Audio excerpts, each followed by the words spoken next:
Omega fat చేపల్లో ఎక్కువ ఉంటుందని చాలామంది అనుకుంటారు. 100 గ్రాముల చేపల్లో 200-300 మిల్లీగ్రాములే ఉంటుంది ఒమేగా ఫ్యాట్. కానీ హైయెస్ట్ ఒమేగా ఉన్న ఆహారం అందరికీ తెలిసింది అవిసె గింజలు. 13 గ్రాములు, 100 గ్రాముల అవిసె గింజల్లో 13 గ్రాములు ఒమేగా 3 ఫ్యాట్ ఉంటుందన్నమాట. చేపల కంటే ఎన్ని రెట్లు ఎక్కువ. ఈ అవిసె గింజలు జిగురుగా ఉంటాయి కాబట్టి వీటిని నానబెట్టుకు తినటం కానీ మొక్కగట్టి తినటం కానీ చేయకూడదు. ఈ అవిసె గింజల్ని వేపి తినొచ్చు. అందుకని ఒట్టిగా వేపి తినండి, లేదా అవిసె గింజల కారపొడి కొట్టుకుంటే చాలా సులభంగా కుటుంబాన్ని అంతటికీ ఒమేగా 3 ఫ్యాట్ బాగా వెళుతుంది అన్నమాట.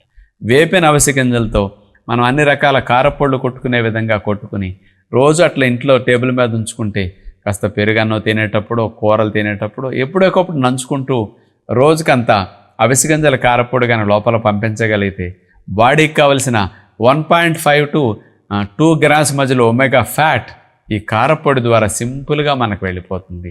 గుడ్ కొలెస్ట్రాల్ పెరగటానికి, బ్యాడ్ కొలెస్ట్రాల్ తగ్గటానికి, గుండె ఆరోగ్యానికి, రక్తనాళాలకి చాలా మంచిగా అవిసె గింజలు హెల్ప్ చేస్తాయి. కాబట్టి సులభమైన పద్ధతి కారపొడిని గుర్తు చేస్తున్నాం.